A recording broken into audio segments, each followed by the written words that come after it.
The alarms began without warning. Low, bone-deep vibrations that rattled every wall in Outpost Alpha 9.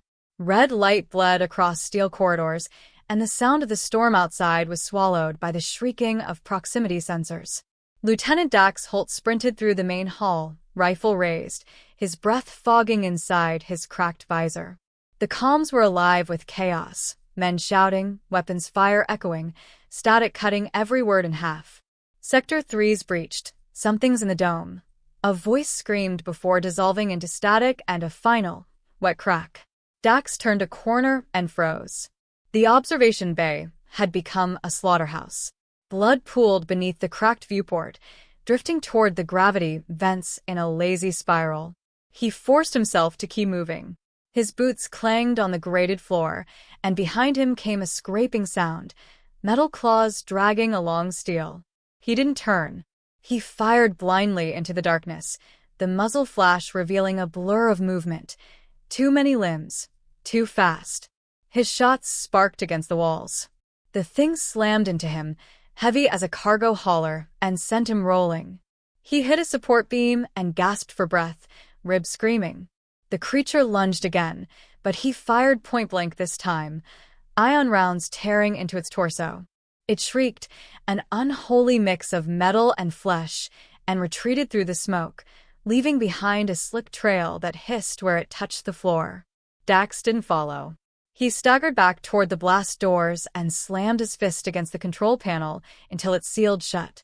Silence fell, broken only by his ragged breathing. Then his radio crackled, Commander Talon's voice, low and grim. "Report, Lieutenant." "Sector 3's gone," Dax said. "Everyone's dead. I hit one of them. I think it bled, sir."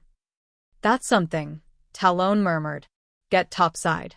We regroup at command." When Dax reached the command deck, he found the survivors gathered around the hollow table. The air smelled of ozone and burnt circuitry. Commander Red Talon stood with his arms crossed, the scar across his jaw catching the light from the holographic display. His uniform was unbuttoned at the throat, his face unshaven. He looked like a man who hadn't slept in days. Dr. Varen Cole hunched over a specimen case beside him, the remains of a creature's claw submerged in preservation fluid. It pulsed faintly, like something still alive. "These aren't animals," Cole said quietly. "They're engineered. Every cell is optimized for speed, endurance, regeneration. Someone designed them for one purpose, to hunt." Talon's gaze stayed fixed on the hologram. "And someone sent them here." Cole nodded. "They're Zarthi, at least partially. The DNA's mixed with something else, something I've never seen before." Dax slammed a fist on the table. "Why us? We're a mining relay, not a target." The commander looked at him then, eyes like cold iron. "You think I know? I've got 32 dead in 2 nights and no way to call for help. Comms are jammed, power grids failing, and the storm's grounding every ship in 100 clicks." He paused, lowering his voice. "We're alone, Lieutenant." The room fell silent. Only the hum of the generators filled the space, fading in and out like a dying heartbeat. Cole broke the silence. "Commander, I suggest evacuation. If we—" Talon cut him off. "We can't evacuate, Doctor. Not without transport. We hold this post or we die trying." Dax shifted uneasily. "Sir, with respect, if those things come again, we won't last the night." Talon exhaled through his teeth and turned toward the central terminal. His fingers hovered over the screen. "Maybe we don't have to face them alone." Cole frowned. "What are you doing?" "Something desperate," Talon said. He tapped into the restricted network, Greynet, the mercenary channel outlawed by most human colonies. A black screen appeared with a single prompt: "Post a contract." Cole's face paled. "You're hiring off-worlders? That's suicide. You could get pirates, raiders." "I'll take pirates over monsters," Talon snapped. His hands moved quickly. "Objective: neutralize hostile entities. Reward: 500,000 credits." He hesitated only once before pressing confirm. The message transmitted into the void, bouncing through encrypted relays beyond the rim. No one spoke for a long time. Outside, the storm howled across the frozen plains, and lightning traced skeletal fingers across the sky. Hours passed. The bodies were cleared, the corridors sealed. Dax patrolled the perimeter with 2 soldiers, their lights slicing through the fog that crept under the outer dome. Each shadow looked like something waiting to move. Then, sometime near dawn, a sound rose through the storm, a deep, mechanical hum. Dax's head snapped up.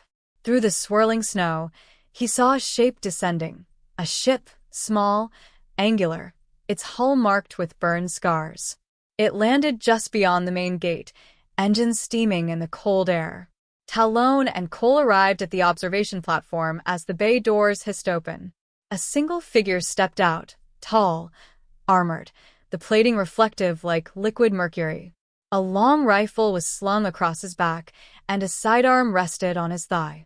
His visor gleamed silver beneath the floodlights. He walked with calm precision, movements economical, balanced. No insignia, no markings, only the faint hum of the suit's servos as he approached. Dax raised his weapon. "Identify yourself." The figure stopped a few meters away. His voice, when it came, was low but clear. "Cale Mercer. Contract ID Alpha 9. Talon descended the platform steps, meeting him eye to eye. "You got here fast." "I was nearby," Cale said. "Word travels quick when there's money involved." His tone was dry, but his gaze scanned the room. The barricades, the scorch marks, the faces of men too exhausted to stand straight. "You've had visitors." "You could say that," Talon replied. "We've lost most of the crew. You'll be briefed by Dr. Cole." Cale nodded once, his expression unreadable behind the visor. "Let's make it quick. I prefer to hunt at night." Dax frowned. "You're alone?" "No team, no backup." Cale turned his head slightly toward him. "I don't need one." Something in the way he said it, calm, certain, like fact rather than arrogance, made Dax step back. Cole opened the specimen case and gestured to the preserved claw. "That's what you're dealing with. We don't know how many." Cale crouched beside it, studying the tissue through the glass. Fast metabolism, cold-resistant structure, adaptive muscle fibers. He looked up at Cole. "They're not just here to kill you." Talon's brow furrowed. "Then what are they here for?" Cale stood. "To learn how." The words lingered in the air like frost. For the first time since the attacks began, no one spoke. Outside, thunder rolled across the barren plains. Cale turned toward the window, watching the lightning illuminate the distant ridges. His reflection in the glass was a blur of silver and shadow. "I'll start in the lower tunnels," he said. "Patch me into your surveillance grid. I want every feed, every motion log." Talon nodded slowly. "You'll have it. And Hunter." Cale paused at the door. "If you can end this," Talon said quietly, "your pay doubles." Cale didn't look back. "If I end this," he said, "you'll owe me more than credits." Then he was gone, down the corridor, his footfalls fading into the hum of the generators. Dax watched him disappear into the dark and muttered, "What kind of man takes a job like this alone?" Talon stared at the empty doorway. The kind who plans on surviving. The storm outside thickened, swallowing the stars. Somewhere, the tunnels beneath Outpost Alpha 9 stretched for kilometers, carved through layers of frozen rock and reinforced with trembling steel.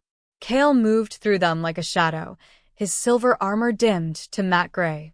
Every motion was deliberate, silent, as his visor streamed data from the outpost's surveillance grid. The sound of his boots was swallowed by the hum of machinery buried deep beneath the surface. His rifle's targeting display pulsed faintly against his visor, one red, blinking, then disappearing. Something was watching him. He crouched beside a collapsed ventilation duct, scraping a residue sample onto his glove. The substance shimmered faintly, refracting the dim light.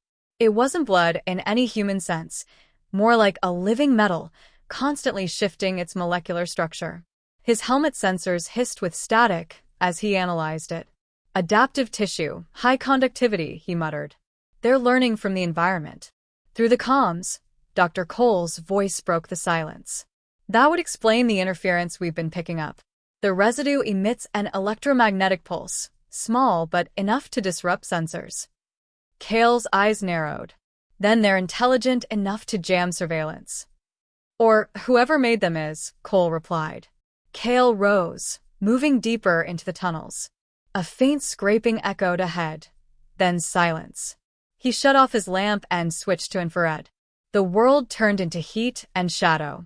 Something massive slithered along the ceiling, its body blending with the cold metal. It paused above him, almost perfectly still. Kale adjusted his stance, aimed, and fired a single round. The explosion of light was blinding. The creature shrieked and dropped, hitting the ground hard. Kale fired again before it could recover. Plasma rounds tore through its chest. The thing convulsed, spilling that same quicksilver blood across the floor. It twitched once more, then lay still.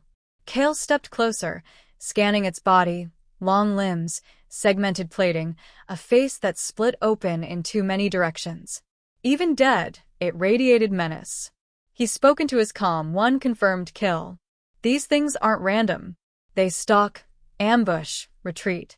Someone trained them to fight like soldiers. Bring the body up, Talon ordered. We'll analyze it. Negative, Kale said. If I haul this back, every other one down here will follow. Marking the location for retrieval. Keep your men topside. He turned and started back, the tunnel lights flickering behind him. For a moment he thought he heard movement again, a faint tapping in the distance. But it was gone as quickly as it came. When he returned to the command deck, Dax was waiting, arms crossed. His expression was a mix of irritation and disbelief. So, that's it? You walk in, kill one, and suddenly we're safe. Kale ignored him, setting his weapon down on the table. You're still breathing, aren't you? That's not an answer, Dax shot back. We've lost good men down there. I don't see you bringing anyone back. Kale looked up slowly, visor reflecting Dax's glare. If I do my job right, no one else dies. If I don't, you'll be the first to know. Talon stepped between them. Enough. Holt, stand down. Dax hesitated, then stormed out, muttering curses under his breath. Talon turned back to Kale. You think they're coordinating? They're not just beasts, Kale replied. They know the layout of your base, the locations of your defense turrets. They hit blind spots first. That's tactics. Cole approached, holding a data pad filled with readings. If they're operating on a shared network, some kind of hive intelligence, it would explain their precision. One learns, they all learn. Then cutting off the head won't be enough, Talon said grimly. Kale picked up his rifle. Then I'll just burn the nest. Later that cycle, he returned to the tunnels, this time setting motion sensors every 50 meters.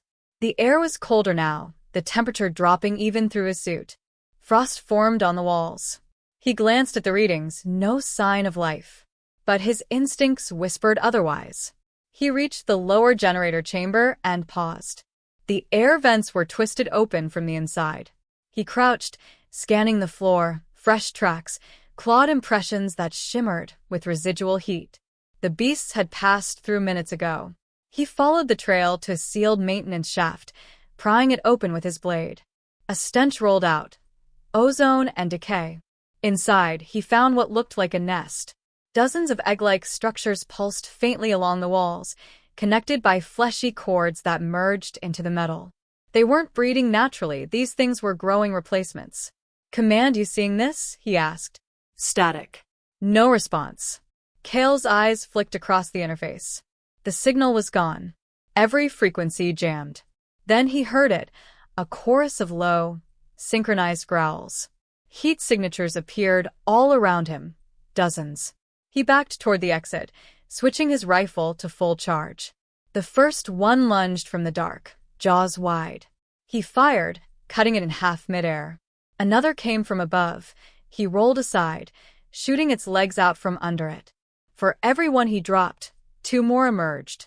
He moved like a machine, controlled bursts, every shot lethal. The tunnel lit up with blue fire and smoke.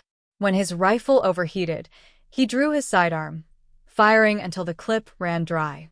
One beast leapt, knocking him off balance. Its claws raked across his chest plate, sparks flying. Kale grunted, slammed his gauntlet into its skull, and triggered the shock pulse. The creature convulsed and went limp. His armor sensors screamed warnings, motion behind, above, below. He was surrounded. He pulled a charge from his belt, primed it, and hurled it into the center of the nest. Then he sprinted for the exit, the sound of pursuit echoing behind him. The detonation hit like thunder, collapsing the shaft in a bloom of fire and molten debris. Kale hit the ground hard, shielding his face from the blast wave. When he rose, smoke filled the corridor. His visor cracked along one edge, feeding him ghost images of static. But the tunnel was silent now, no movement, no growls. Only the sound of settling metal and his own heartbeat. He climbed back toward the surface, emerging through the lift hatch covered in ash and blood. Talon and Cole were waiting. Talon stepped forward. What the hell happened down there? Kale removed his helmet, revealing a face half-shadowed with scars and fatigue. They were nesting, replicating themselves. I burned it. Cole swallowed. You detonated a reactor tunnel? That's half our power grid. Kale looked past him, toward the dark screens flickering on the wall. If I hadn't, there'd be no one left to use your power. Talon studied him, then nodded slowly. You've bought us time. Kale didn't respond. He walked to the viewport, watching lightning crawl across the horizon. For a moment, his reflection merged with the storm, silver and flame. Behind him, Cole whispered, "Do you think that's the end of it?" Kale's voice was distant. "No. They're testing our limits. That was just a probe." Dax entered from the lower deck, face pale. "Commander, you need to see this." He handed Talon a datapad. The live feed from the outer sensors showed movement, hundreds of signals approaching from beyond the storm. Talon's throat tightened. "How many?" Dax's voice shook. "Too many to count." Kale's gaze never left the window. Lightning flared again, illuminating dark shapes cresting the ridges in the distance. "Then it's time we stop waiting," he said quietly. They wanted a fight. He turned, eyes hard as metal. "Let's give them on." The outpost trembled under the weight of a world gone hostile. Power conduits flickered like dying embers, throwing half the command deck into shadow. The air was thick with exhaustion, the faint ozone scent of burnt circuitry clinging to everything. Kale stood at the center of it all, his armor scorched from the last encounter, his expression unreadable. Commander Talon leaned against the hollow table, studying the storm of red icons swarming the perimeter grid. Each one represented movement, hundreds of incoming life forms. "They're regrouping," Talon said, voice hoarse. "You said that detonation would cripple them." "It did," Kale replied, his tone even. "For a time. But they're adapting faster than we thought." Dr. Cole approached, clutching a datapad trembling slightly in his hands. "I ran a scan on one of the remains we collected before the systems went down. There's something embedded in the neural tissue, a transmitter of some kind. I think these creatures are relaying information off-world." Talon looked up sharply. "Off-world? To who?" Cole hesitated. "That's the question, sir. Whoever built them isn't just attacking, they're monitoring us. Gathering data." Kale's jaw tightened. "It's a combat test." Cole blinked. "What?" Kale stepped closer to the holographic display, eyes fixed on the growing swarm of red markers. "This isn't war. It's research. Someone's studying human response to overwhelming force. Testing how we fight.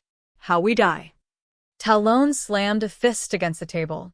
"You're saying this is some kind of experiment?" Kale's voice dropped to a near whisper. "It's not the first time." The silence that followed was suffocating. The storm outside howled across the dome, and for a long moment, only the faint hum of the generators filled the room. Then Talon spoke, low and deliberate. "You've seen this before." Kale didn't answer immediately. His eyes were distant, haunted.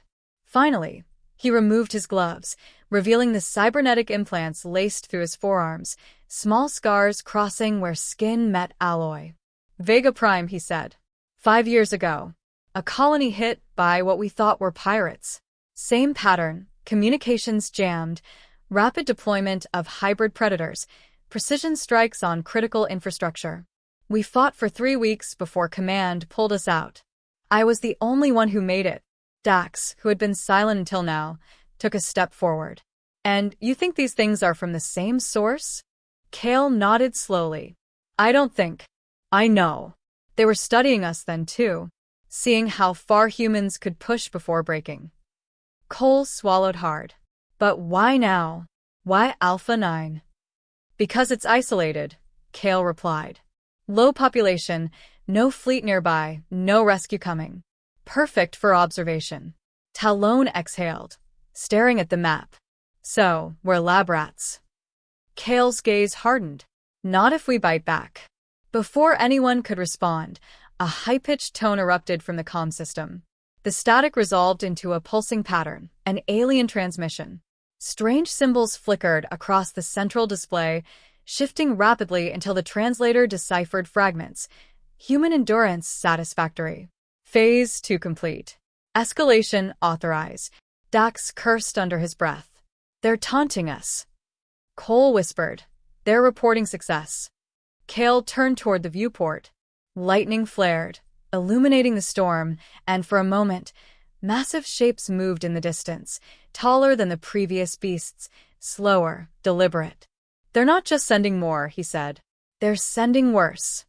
Talon straightened. How long before they reach us? Minutes, Kale replied. Maybe less. Talon squared his shoulders. Then we make a stand.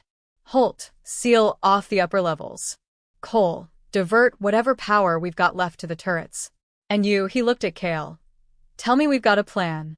Kale's expression didn't change. We do, but it won't be pretty. He moved quickly, coordinating defensive positions across the outpost. Dax followed his orders without complaint now. The tension between them burned away by survival. Explosive charges lined the lower corridors, motion sensors synced to Kale's suit interface. Every soldier left alive took a post. They were outnumbered, outmatched, but not unprepared. When the first impact hit, it felt like the moon itself shuddered. The outer hull screamed as the beasts tore through the steel plating. Turrets opened fire, blue plasma lighting the storm. Kale moved among the defenders like a phantom, precise, unflinching. He barked commands through the comms, anticipating breaches seconds before they happened. Seal Corridor 3. Shift fire left flank, now. The men obeyed, without hesitation. For a moment, it almost looked winnable. But then one of the creatures, a hulking form twice the size of the rest, burst through the central gate. Its armor was thicker, its movements more deliberate. Plasma rounds barely slowed it. Kale grabbed a launcher from a fallen soldier, firing a high-yield charge into the monster's chest. The explosion ripped it apart, but in the blast's glare, he saw others pushing through the smoke, adapting to the fire patterns, avoiding direct hits. They're learning faster. Cole shouted through the comm. Each one that dies, the others change tactics. Kale's reply was ice. Then we stop letting them learn. He pulled open a side panel, revealing the manual control for the outpost's reactor vents. We overload the auxiliary cores. Flood the lower levels with radiation and heat. Burn everything inside. Talon's voice came through sharply. That'll cook half the base. Kale reloaded his rifle. Then we die here clean or we get torn apart in pieces. Your choice. Talon hesitated for a fraction of a second, then nodded grimly. Do it. Kale activated the sequence. Alarms wailed as the temperature surged. The walls began to glow with residual heat, ice melting into vapor. The beasts screeched in confusion, retreating from the heat surge, their hides blistering under the thermal wave. But the Alpha, the massive one that had survived the first blast, kept coming. It tore through barriers, its body igniting from the inside as it lunged. Kale met it head-on. The two collided in a thunder of metal and flesh, the impact shaking the floor. The creature's claws raked across his chest plate, slicing through armor. Kale grunted, forcing a blade into its throat, but it barely slowed. They crashed into a bulkhead, sparks flying. Mercer. Dax shouted, but Kale didn't answer.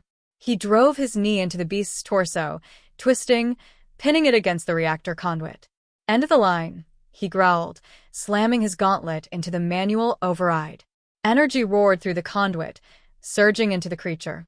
The beast convulsed violently, its shriek echoing through every level of the base before it collapsed, motionless. Kale stumbled back, smoke rising from his armor.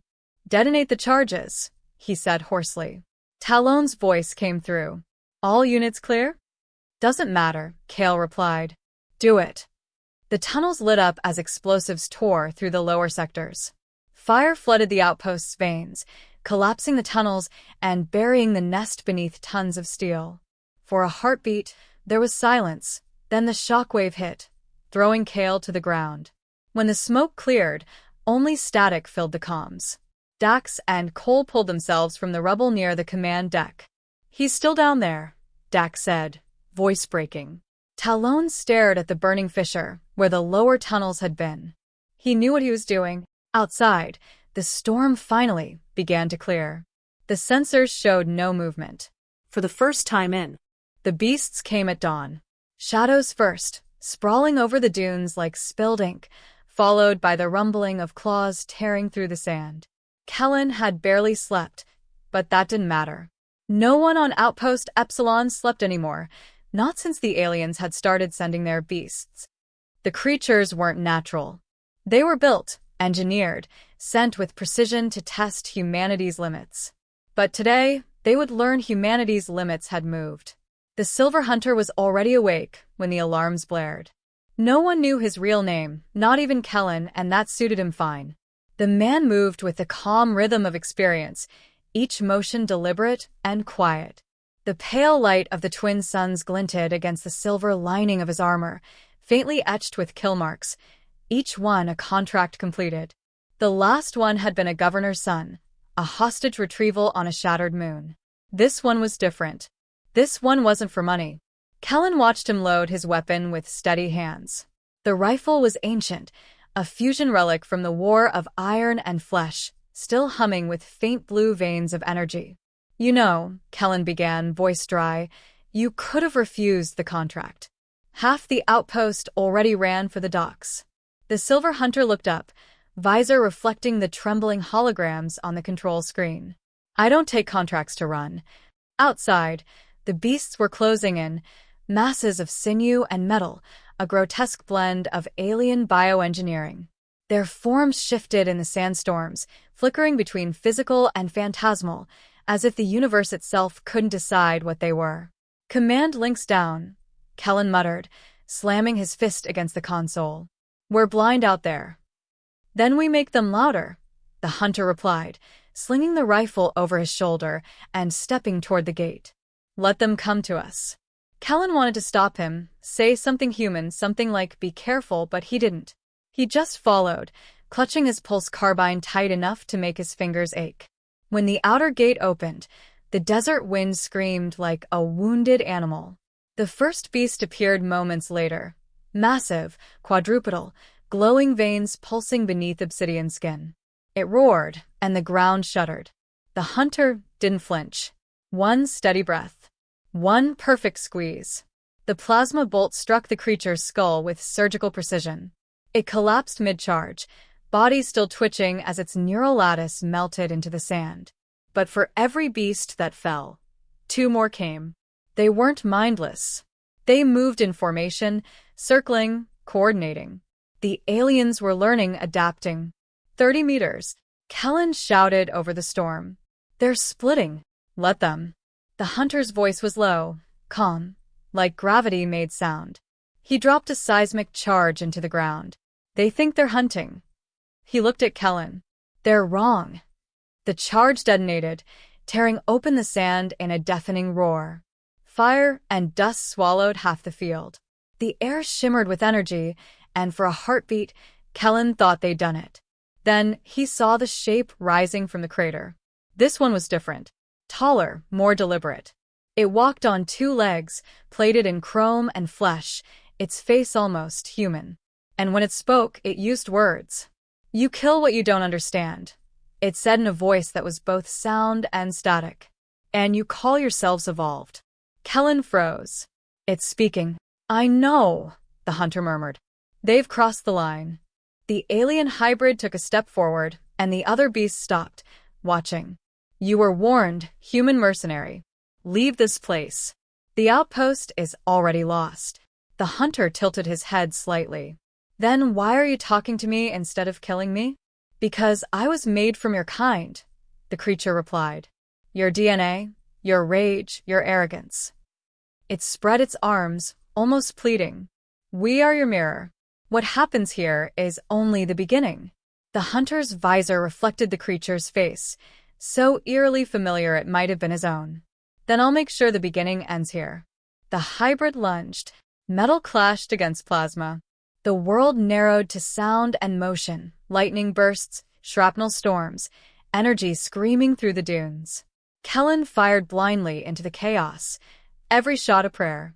He saw the hunter move, impossibly fast, each strike guided by something more than instinct. The beast's claws sliced through his armor. Blood hit the sand, steaming under alien heat. But the hunter didn't falter. He drove his blade through the creature's chest, activating the charge embedded in its core. The explosion swallowed everything. When the dust settled, the desert was silent. The hybrid lay motionless, its core dim. The other beasts, sensing the death of their alpha, began to retreat, their forms fading into the distance until nothing remained but wind and ash.